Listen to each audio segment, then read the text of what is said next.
தமிழ்நாடு வணிகர் சங்க பேரமைப்பின் தலைவர் விக்ரமராஜா வணிகர்களிடம் வசூல் செய்த பணத்தை முறைகேடு செய்கிறார் என கூறி அந்த அமைப்பிலிருந்து வடசென்னையை சேர்ந்த 24 சங்கங்கள் விலகுவதாக அறிவித்துள்ள நிலையில் மோசடியாக செயல்படுவோர் என்பதை நன்கு உணர்ந்தே விக்ரமராஜாவை கட்டுப்படுத்தி வைத்திருப்பதாக தமிழ்நாடு வணிகர் சங்க தலைவர் த. வல்லையன் தெரிவித்திருக்கிறார். வணிகர்களின் நலனுக்காக சென்னை KK நகரில் இடம் வாங்கி கட்டிடம் கட்ட வணிகர் சங்க பேரமைப்பில் உறுப்பினராக இருக்கும் வணிகர்களிடம் தலா 1 லட்சம் ரூபாய் என்ற அளவில் விக்ரமராஜா பணம் வசூலித்ததாக கூறப்படுகிறது. ஆனால் வணிகர்களிடம் வசூல் செய்த அந்த தொகையை அறக்கட்டளையாக்கி அதன் சொத்துக்களை தமது பெயரிலும் மகன் பெயரிலும் பதிவு செய்து முறைகேட்டை விக்ரமராஜா அரங்கேற்றிருப்பதாக குற்றம் சாட்டி அந்த அமைப்பிலிருந்து விலகுவதாக தெரிவித்துள்ளனர். வணிகர் சங்க பேரமைப்பிலிருந்து முக்கிய நிர்வாகிகளுள் ஒருவரான கொளத்தூர் ரவி உள்ளிட்டோர் வடசென்னையை சேர்ந்த 15,000க்கும் மேற்பட்ட வணிகர்கள் அந்த அமைப்பிலிருந்து விலக முடிவு செய்துள்ளனர். ரவி கூறியிருக்கிறார்.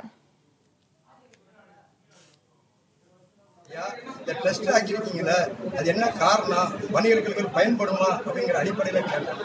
அதை நீங்க ஒன்றும் சொல்லாதங்க. உடனே இது மட்டும் இல்லாம அவர் இந்த பாராளுமன்ற தேர்தலில் ஒரு கட்சி சார்ந்து அவர் ஒரு முடிவெடுத்து அதன் அடிப்படையில் போய்கிட்டு இருக்காரு. அது பத்திரிகை ஊடகங்களுக்கு எல்லாருக்கும் தெரியும். நாங்கள் அதை கூட சொன்னோம், ஏன் நீங்க ஒரு சாயலா போறீங்க? நம்ம தமிழ்நாடு வணிக சங்கங்களுடைய பேரமைப்பு தெளிவா மதம் சார்ந்து வடசென்னையில் இருக்கக்கூடிய அத்தனை சங்கங்களும் கூண்டோடு விலகுவதென முடிவெடுத்து அந்த முடிவை நாங்கள் அறிவித்தோம். வணிகர் சங்க பேரமைப்பு எந்த நோக்கத்திற்காக உருவானதோ அந்த நோக்கத்தை விக்ரமராஜா சிதைத்து விட்டதாகவும் அரசியலுக்கு அப்பாற்பட்டு செயல்பட வேண்டிய வணிகர் சங்க பேரமைப்பை தமது மகனுக்கு ஒரு MLA சீட் வாங்க வேண்டும் என்பதற்காக அவர் அடகு வைத்து விட்டதாகவும் ரவி கடுமையாக சாடியிருக்கிறார். தொடர்ந்து வணிகர்களுக்கு ஏதாவது செய்வார் என்று, வணிகர் காவலானாக இருப்பார் என்று நினைத்து எல்லா சங்கங்களும் இவருடன் வந்து இணைந்தது. இன்று அந்த நிலை மாறி வணிகர்களுக்கு ஒரு கொள்ளக்காரங்க மாதிரி இருக்கிறார். தெளிவாக சிறு வணிகர்களுக்கு இது வரைக்கும் எந்த இடத்துலையும் எதுவும் செஞ்சதே இல்லை. ஜல்லிக்கட்டு நடக்கும்போது கோக் பெப்சியை பற்றி மாணவர்கள் மத்தியில் மிகப்பெரிய எழுச்சியை கேட்டாங்க. கோக் பெப்சியை பற்றி நீங்கள் என்ன சொல்ல போகிறீங்க அப்படின்னாங்க. எங்களெல்லாம் கூட்டம் போட்டு கோக் பெப்சியை நம்ம தடை பண்ணணும், கடைகளை விற்கக்கூடாதுங்கிறத நாங்கள் எல்லா மாவட்டத்தில் இருக்கக்கூடிய மாவட்ட நிர்வாகிகளும் தொடர்ந்து போனோம்.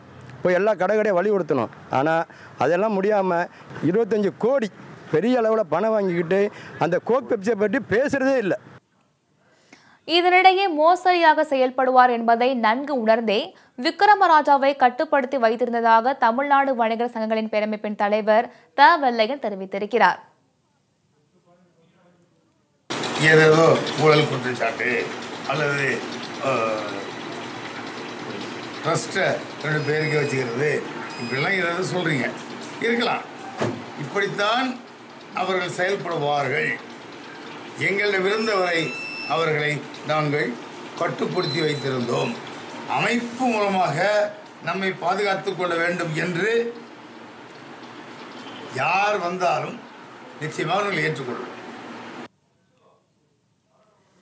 சென்னை கொட்டிவாக்கத்தில் செயல்படும் பள்ளிகளில் 13 கோடி ரூபாய் முறைகேடு செய்ததாக வணிகர் சங்கங்களின் பேரமைப்பின் தலைவர் விக்ரமராஜா மற்றும் சிலர் மீது புகார் கூறப்பட்டு நீதிமன்றம் வரை சென்ற நிலையில் தற்போது அந்த அமைப்பில் இருந்த நிர்வாகிகளும் புகார் தெரிவித்து அமைப்பிலிருந்து விலகுவதாக அறிவித்துள்ளது. வணிகர் சங்க பேரமைப்பில் உள்ள வணிகர்களை அதிர்ச்சியிலும் கலக்கத்திலும் ஆழ்த்தியுள்ளது.